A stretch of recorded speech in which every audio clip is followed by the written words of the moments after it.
Hello and welcome to a brand new episode of the Daily Debate. My name is Ahmed Nader and today we'll be focusing on the participation of Egypt and President Abdel Fattah al-Sisi in the G7 summit upon an invitation by the French President Emmanuel Macron in the French city of Beatrice. The summit, which took place on Sunday, of course, has a theme of fighting inequality, and this is the first time that Egypt has participated in the G7 summit. And I'm honored to be having with me today in the studio to be focusing on such an important topic, Engineer Hassan Shabaan, the political analyst. Engineer Shabaan, thank you very much for being with us today on the Daily Debate. Thank you for inviting me, appreciate it. We can start with the top story for today, and it also comes from France, and more specifically with the participation of President al-Sisi in the G7 summit, as President al-Sisi meets the African presidents to coordinate stances during the G7 summit. On the sidelines of the French G7 summit, President Abdel Fattah al-Sisi met with the presidents of Rwanda, Senegal, South Africa and Burkina Faso to coordinate the African countries' stances on various issues. Presidency spokesman Ambassador Bassam Radi said that President al-Sisi stressed the importance of coordination and consultation to tackle the issues of facing the African countries. The president also reiterated that the essence of relationships between Africa and the G7 countries is based on equality and achieving common interests. He highlighted the importance of addressing the developmental priorities of the African countries, such as poverty eradication, climate change, combating diseases, youth and women's employment in general, and achieving the African Development Agenda of 2063. Radi said that the African presidents praised al-Sisi's call for the coordination amongst the African countries, asserting the importance of reinforcing continental integration and freeing the intra-African trade by implementing the Continental African Free Trade Agreement on May the 30th and launching the implementation steps for the agreement at the Extraordinary African Union Summit on July the 7th in Niger. Of course, Engineer Hassan Shabaan, how do you see the importance of holding such a meeting by the head or the chairman of the African Union for 2019, Egypt, and President Abdel Fattah al-Sisi with the African leaders in France during the G7 summit? Well, it's obvious that the African presence in the G7 is very obvious, actually.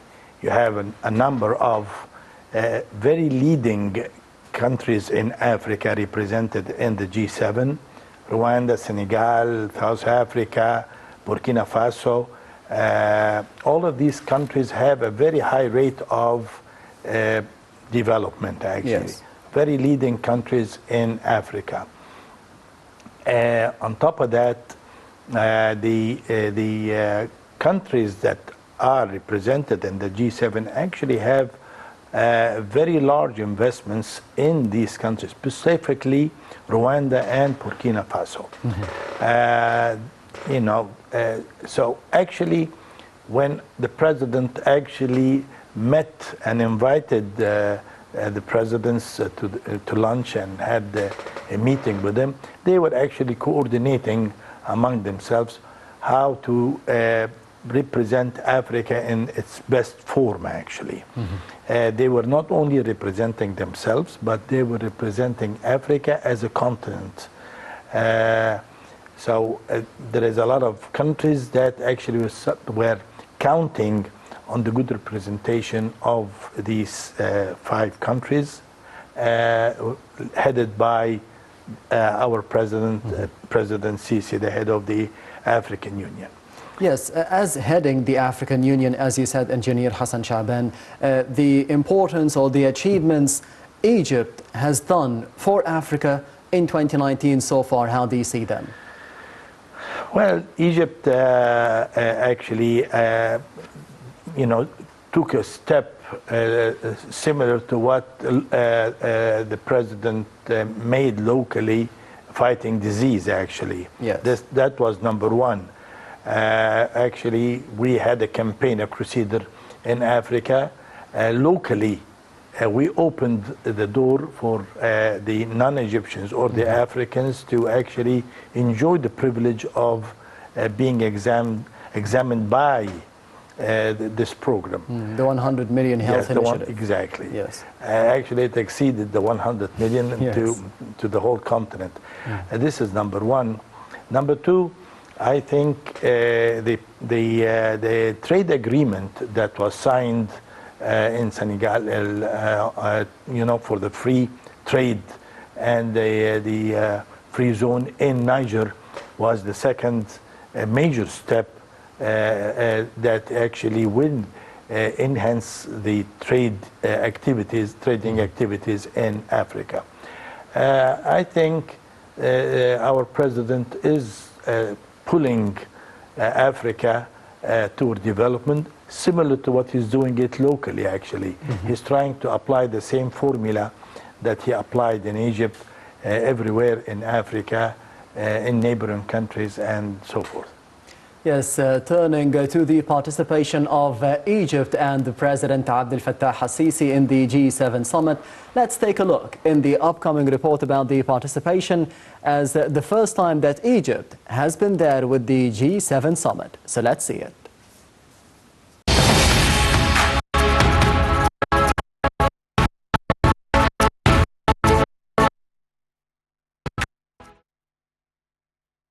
French President Emmanuel Macron's invitation to President Abdel Fattah al-Sisi, the current chairman of the African Union, reflects Egypt's growing position in recent years on the regional and international arenas.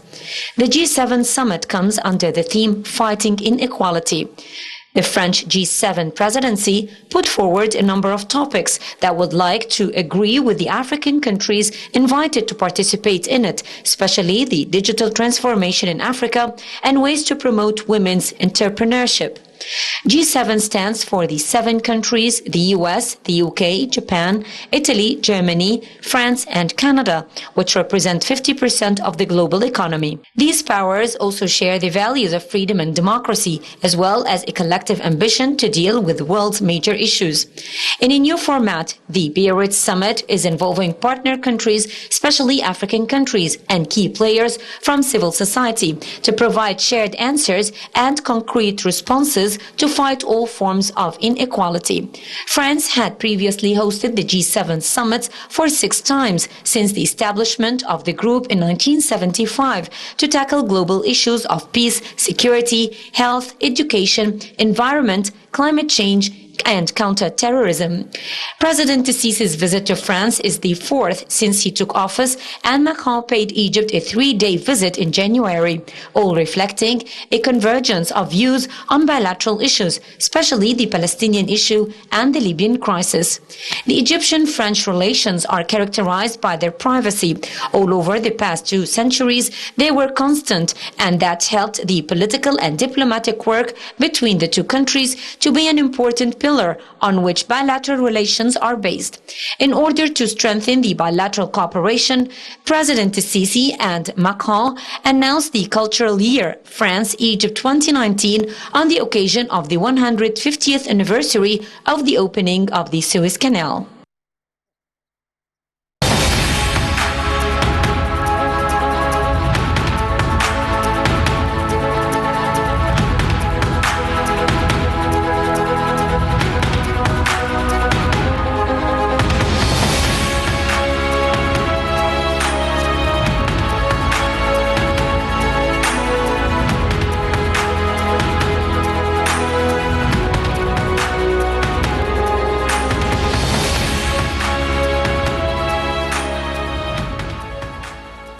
Welcome back. You're still watching the daily debate and the participation of Egypt and President Abdel Fattah al-Sisi in the G7 summit upon an invitation by the French President Emmanuel Macron.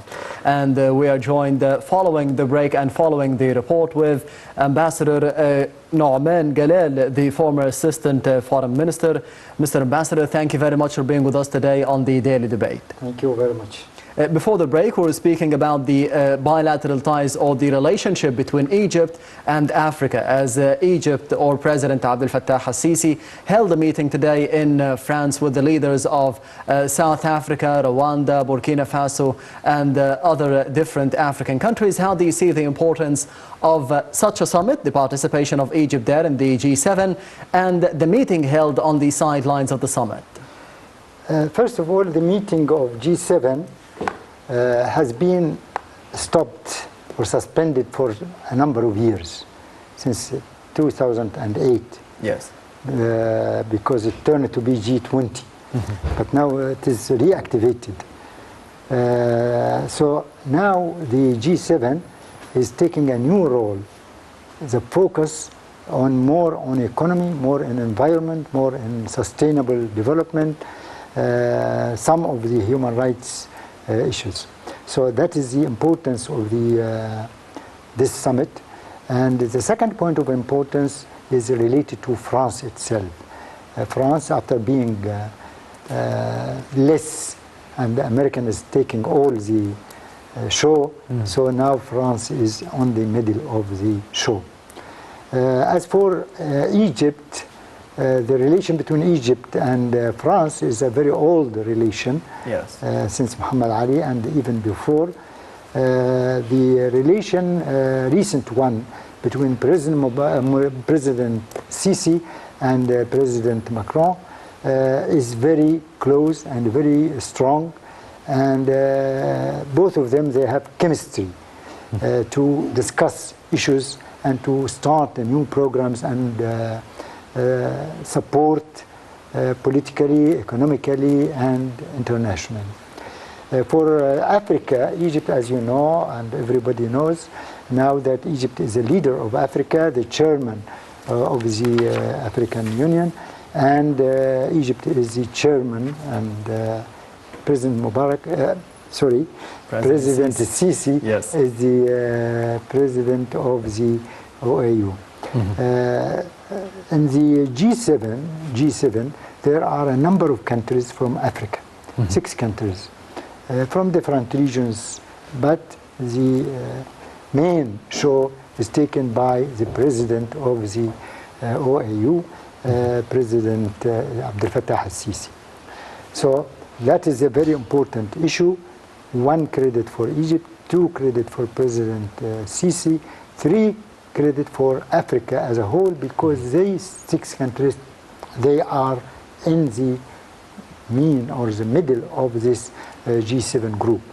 Of course, why they invited Africa and why they invited so many countries from Africa compared to others? Because you know the French occupation in many countries in Africa and Francophone, and this makes some African, if you count them, you find mostly they are Francophone countries. So they are the close friends or close supporters of the African culture, yes. and the French culture, because they are brought up, many of the leaders brought up on the European, like British or even Portuguese and Spanish, and many of them on the French one. So that's why it is very important to reactivate the what we can call the relationship and the friendship and the partnership between Africa and France. Yes, speaking of the bilateral ties between Egypt and France, this is not the first time that President Abdel Fattah al-Sisi has paid a visit to the country. This is the fourth time. Yes, This is the first time for Egypt to be participating in the G7 summit. And this says a lot about the role of Egypt, not just in global peace, but in different issues as well. How do you see the invitation of it to Egypt? Well, you know, there is a very hot issue right now. Yes. I think everybody is concerned about what's happening in Libya, especially. And I think France and Italy, both countries, are very much involved in Libya.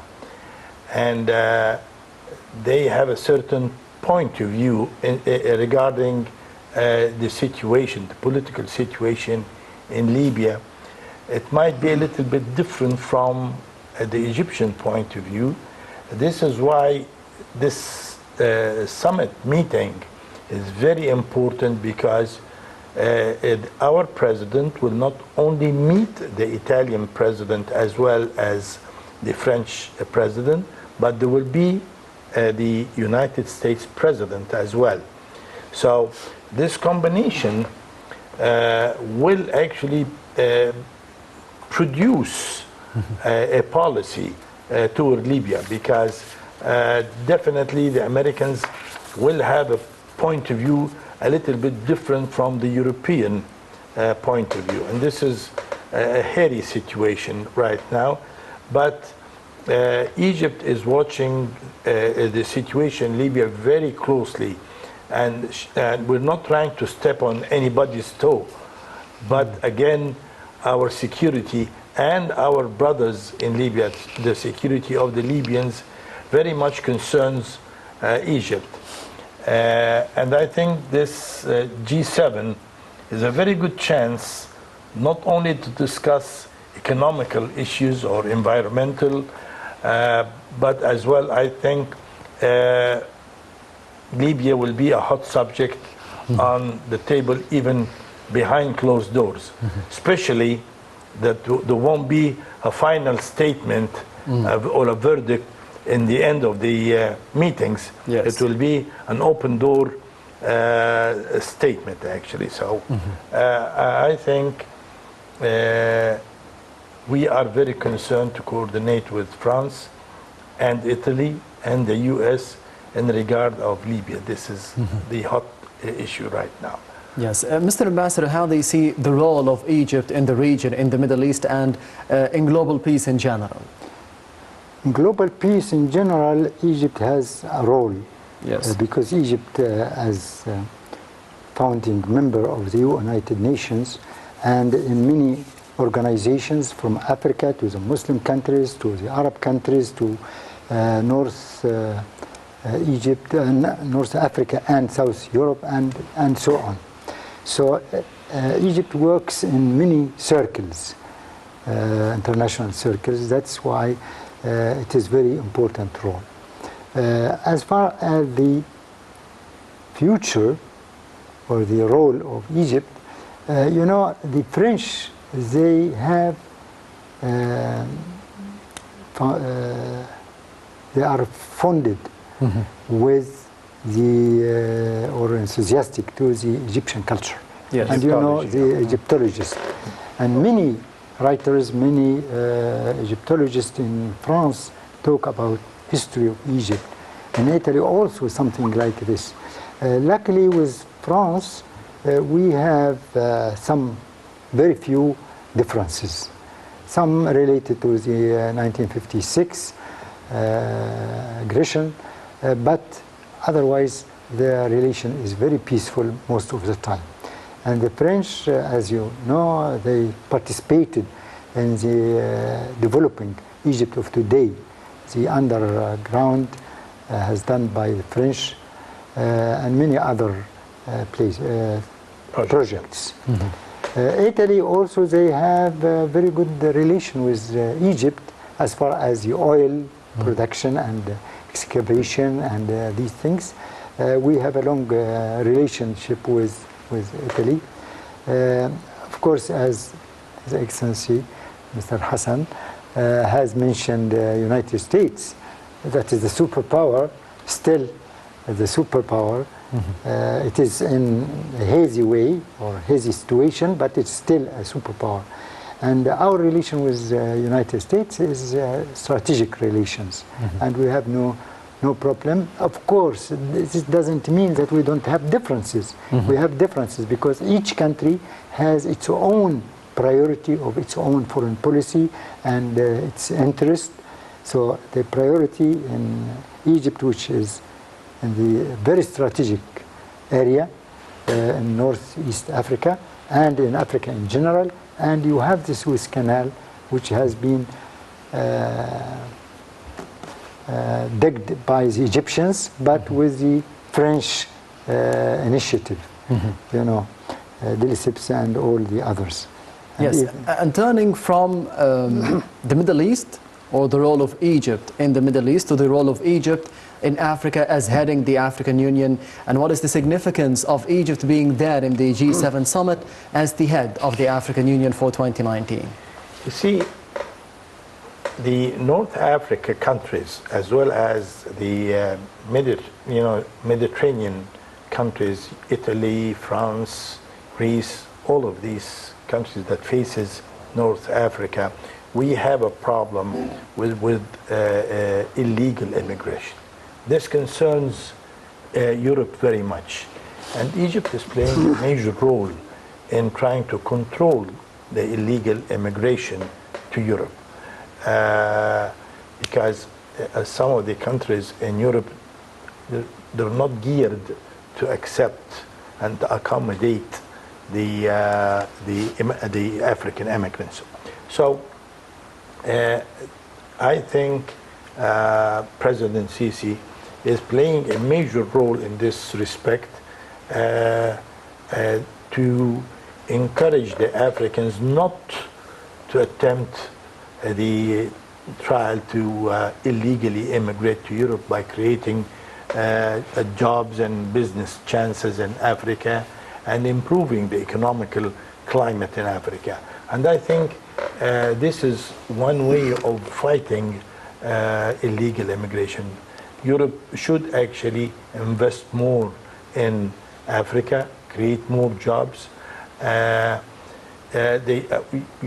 We've noticed, all of us, that the 6 African countries that were invited to the G7 are the most advanced and have very high rates of development in Africa. Burkina Faso is a very leading African country in this respect. The president of Burkina Faso attended a press conference with President Macron as well as Angela Merkel, the Chancellor of Germany. Everybody is very concerned because these countries actually showed indications that if they get the right help and the right finance and the European technology, they will actually find their way to the top. So I think fighting illegal immigration is a major issue in this particular thing. Second thing is the fighting terrorism in Africa, actually, because the European countries know very well from the past experiences that if you do not fight terrorism where it started in Africa and the Middle East, their countries will catch fire. So they better off cooperating with Egypt, especially Egypt is fighting terrorism on the behalf of the world. We're fighting a war on the behalf of the world, and we need the European support to continue. We will not be able to fight terrorism globally, but we need to coordinate with the European countries to be able to achieve and annihilate terrorism in Africa. These two major issues are very important to Egypt as well as the countries of the G7. Yes, so fighting illegal migration and fighting terrorism in Africa and of course to the world, as Engineer Hassan Shabaan said.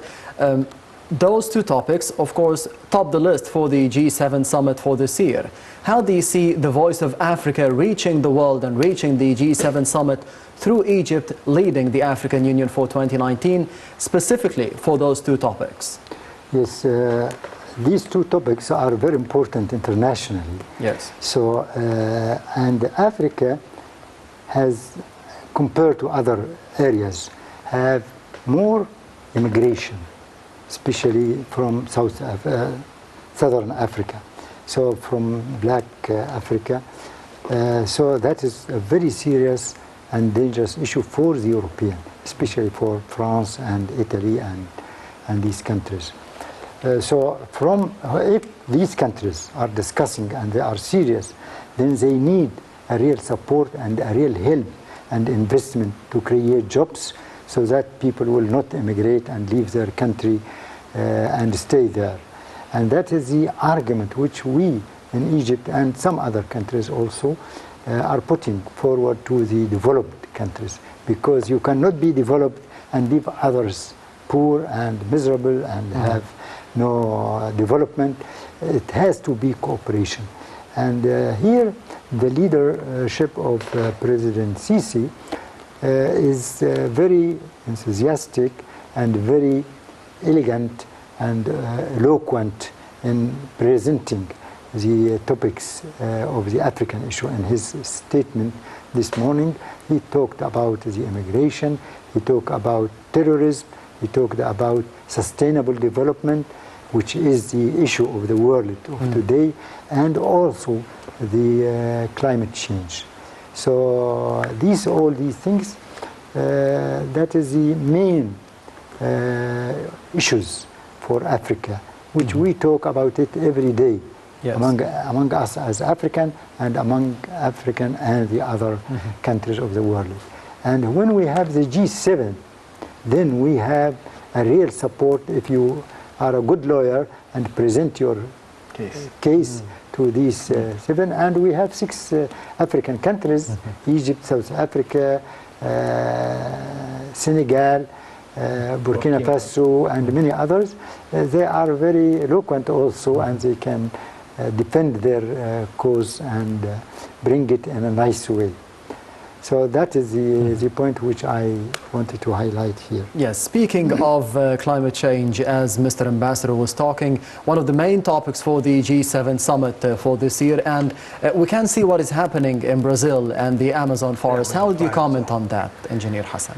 Actually, President Macron actually made an issue out of that. It offended a little bit the Brazilians at the time. Yes. They thought that he was interfering in Brazilian affairs, but actually a fire in the Amazon basin, actually the green forest of Amazon actually produces 20% of the oxygen required on the planet. So there is no point in getting angry if the international community gets concerned about the fire in Brazil, because all of us will be affected, and if we are suffering today from global warming issues, I think this will actually make it worse. So far, unfortunately, the Brazilians are not successful in fighting this huge and mega fire, actually. And I think they will require international help. I think the US and France and the G7 countries will have to do something about it. Especially the African countries on the other side of the Atlantic Ocean actually are watching these fires from their window, actually, and very concerned because it lies on the other side of the Atlantic. Yes. So this is an international problem, and I think France actually is taking it very serious issue, actually. So let's see how the G7 will be able to pull everybody behind their efforts in fighting this fire, because this is a global issue. And let's keep our fingers crossed that President Trump will not come up with an odd idea. So let's keep our fingers crossed. I think it will work out this time. Yes, speaking of climate change, as you've mentioned, Mr. Ambassador, how do you see the role of Egypt and the role of the African Union in investing in those summits, in the G7 summit, to be having better bilateral ties, better relations with the European Union, with the G7 countries, to be fighting climate change, not just for Africa, but for the world? There was Copenhagen conference, and there is also Paris conference, yes, and all these many other meetings. But the Americans, they are taking a different position, contrary to the interests of the whole world, because they are thinking about America first, as they say. So, but however, the very important thing here is that we in Africa and in the developing countries in general, we don't buy the argument by the American, but we think globally, because we are the least countries that participate or contribute in the pollution. Yeah. So we ask the developed countries, and here is the difference and the conflict of point of view between the developing countries, including Africa, of course, and in particular Africa, because other developing countries, like some other, I don't want to mention countries, they are more developed than Africa. Like countries like China, like India, developed very fast. Now we are lucky that interest of the whole world came to have more focus on Africa. And this thanks to three factors. First factor, some sort of stability in Africa, more than it used to be, many coup d'etats in Africa. Now Africa is more stable. Second, the dynamic policy of Egypt. Third is the start of China to have infiltration into Africa or very close relation with Africa. And then the European and the other countries who occupied Africa, they were complaining, oh, China is going to invade. Where you have been? You left the developing countries whom you was occupying and left them more in a bad situation. Exhausted. So, exhausted and so on. Luckily, the Chinese pushed unconsciously the Japanese, the Indian, and then the European and other developing countries. So that is one of the very important, that it changed now the climate change and affect it, and that was also to affect the development, sustainable development in Africa. And the Chinese approach, as an expert in Chinese affairs, the Chinese approach was the first to come to Egypt, to Africa. And the Chinese always remember that Egypt was the first country in Africa and in the Arab world that recognized China. When everybody was in circling China and boycotting it and not recognizing it and so on. Taiwan, So now Chinese, they never forget that Egypt was the first country to open Africa for them. And as His Excellency Dr. Hassan, Engineer Hassan, mentioned Taiwan. Taiwan is a very small potato now. For some time, Africa were supportive to Taiwan, or some African. But we cannot forget, in 1972 and 73, when China was recognized to come in the United Nations, the African delegation danced on the tables of the, on their seats on the United Nations. Because without the African support, China could have taken longer time to come back to the United Nations. And Taiwan is a part of China, and the Chinese, they are very shrewd. They say, when you want to recognize China, recognize it is only one country. So Taiwan is just one province of China, and so on. Yes, and turning from climate change and the bilateral ties between the African Union and the European Union and the G7 summit countries, we'll be turning to another report. We can see a report about the economic aspect of the G7 summit, as Egypt is participating in the G7 summit for the first time, heading the African Union under the leadership of President Abdel Fattah al-Sisi. So let's see the upcoming report about the economic aspect of this summit, and stay tuned.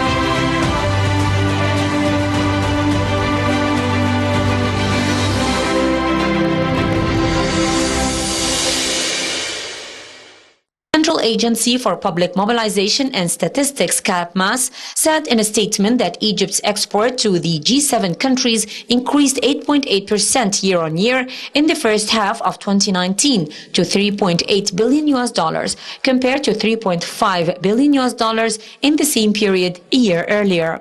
CAPMAS added that the U.S. topped the list of G7 importers of Egypt's products, with imports estimated at $1 billion in January to June 2019, followed by Italy and the UK, with imports totaling $951.7 million and $719.1 million in the same period. The statement pointed out that Egyptian imports from the G7 countries saw a 2% increase, recording $8.7 billion in the first 6 months of 2019, up from $8.5 billion during the same period last year. The U.S. also came first in the list of G7 exporters to Egypt in the first half of 2019, with exports hitting $2.7 billion, followed by Germany and Italy, with exports estimated at $2.1 billion and $1.5 billion respectively. The trade exchange between Egypt and G7 countries recorded $12.4 billion during January to June 2019, compared to $12 billion during the same period in 2018.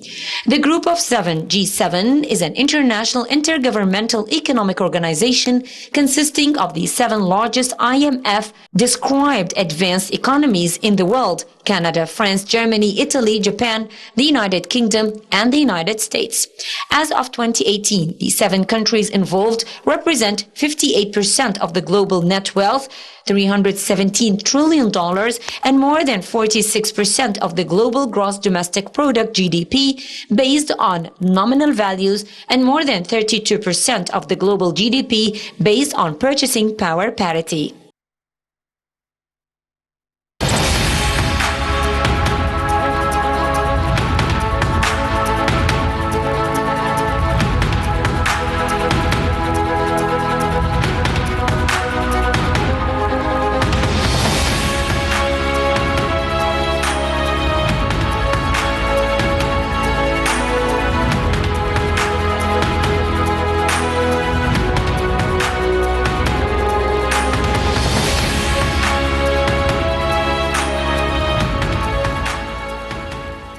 Welcome back. You're still watching the Daily Debate, and the focus today is on the G7 summit and the participation of Egypt and President Abdel Fattah al-Sisi as the head of the African Union for 2019 participating in the G7 summit. And Engineer Hassan Shabaan, we can focus now on the economic aspect of the participation of Egypt in the summit.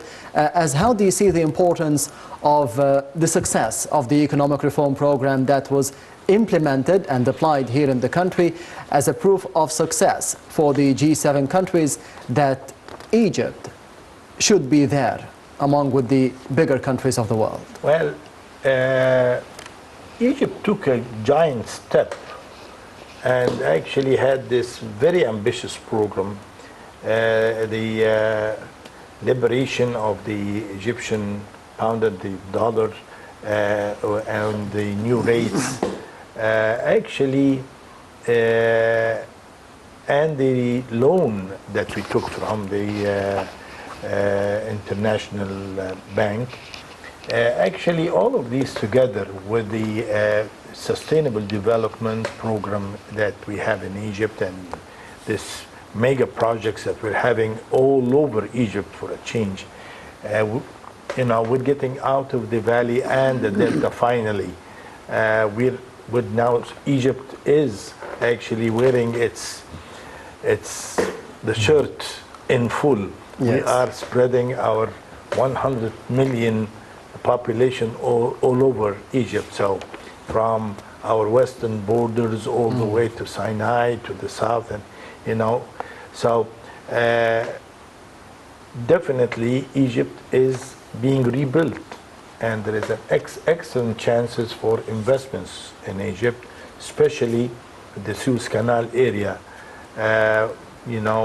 This is the focus of everybody. Everybody is focusing on the Suez Canal, especially after the development of the Suez Canal.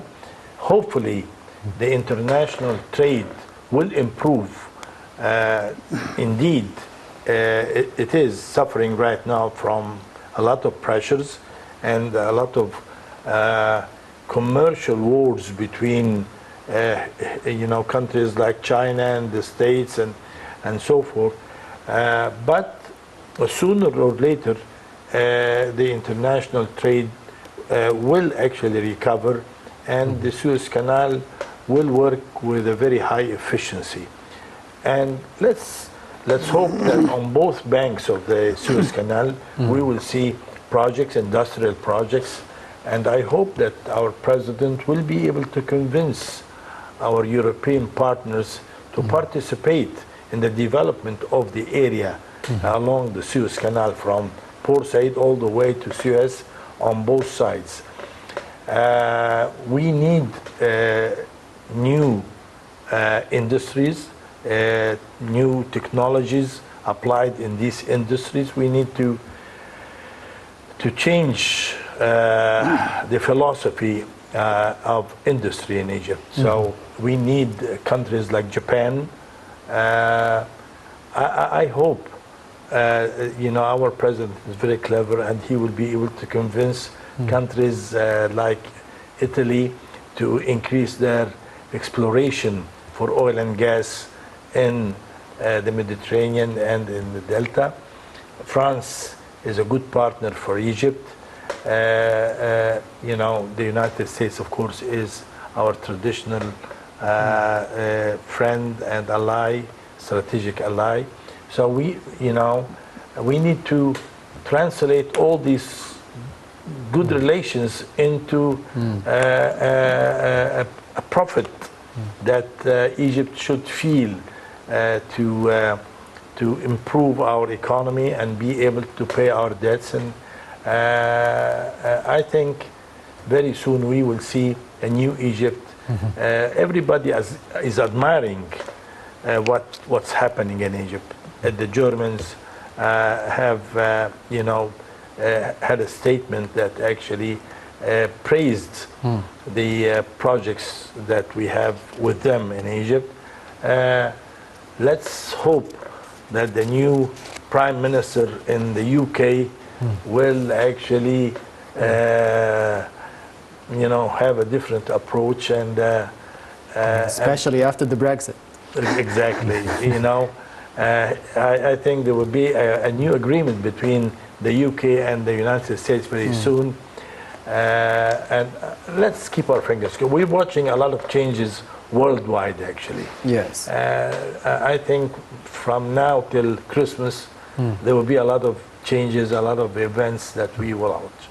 Yes. Ambassador Nouman Galal, do you see the presence of Egypt and President Abdel Fattah al-Sisi participating in the G7 summit on the economic level as proof of the success of the Egyptian experience in the economic reform program? Yes, this is a very important issue because, as you know, G7, yes, originally their focus is economic. So Egypt, luckily, in the last 3-4 years or 5 years, has developed in a very fast speed. Yes. Try to imitate China in the fast speed, focusing on the infrastructure. And that is one main base of the economic development and sustainable economic development.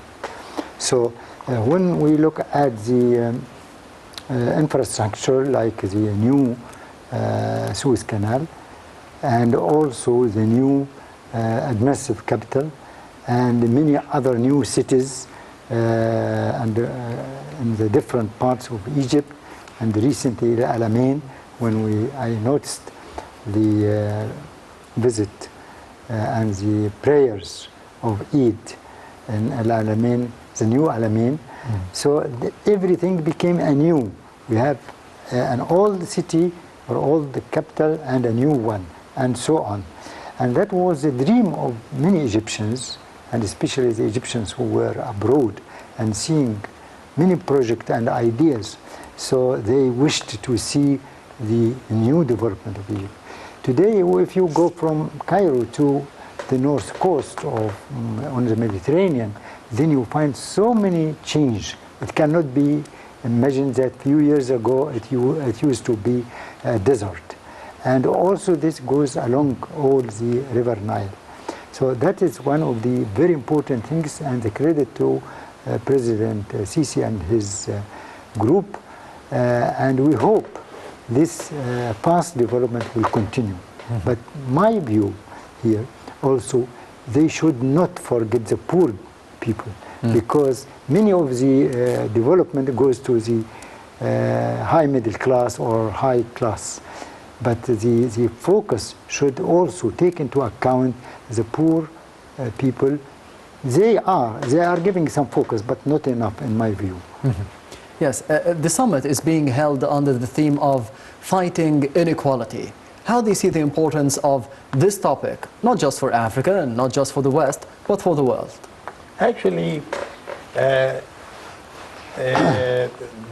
in Egypt, we have adopted a policy of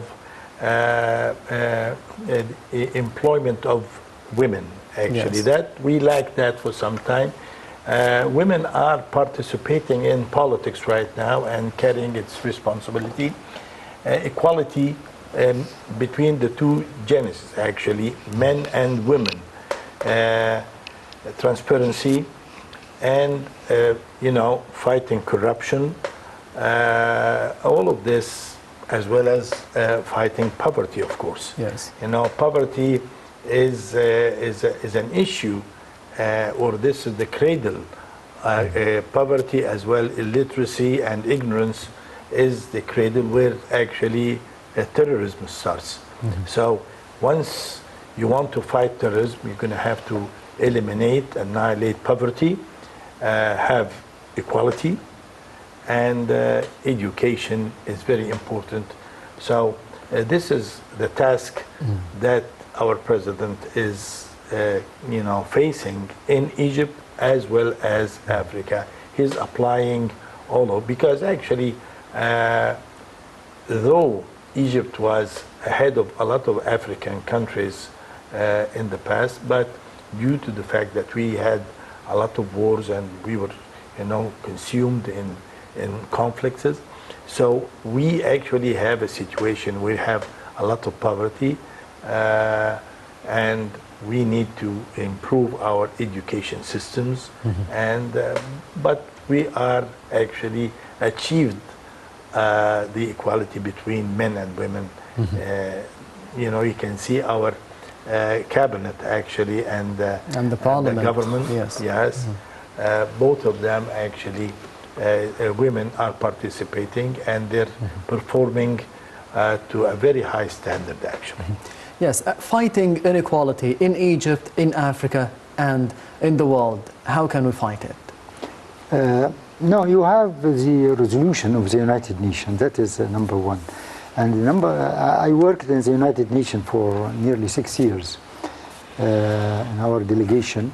So you have the women. There are many agreements, many conferences. The youth, there are also the vulnerable groups, and so on. And recently we adopted in the United Nations what is called the program after 2015. Yes, and hopefully it could be implemented in the very near future. I'm very sorry we're running out of time. Ambassador Nouman Galal, the former Assistant Foreign Minister, thank you very much for being with us today on the Daily Debate. Thank you. And Engineer Hassan Shabaan, the political analyst, thank you very much for being with us today. Thank you for inviting me. And this brings us to the end of the Daily Debate for tonight. Thank you for watching, and goodbye.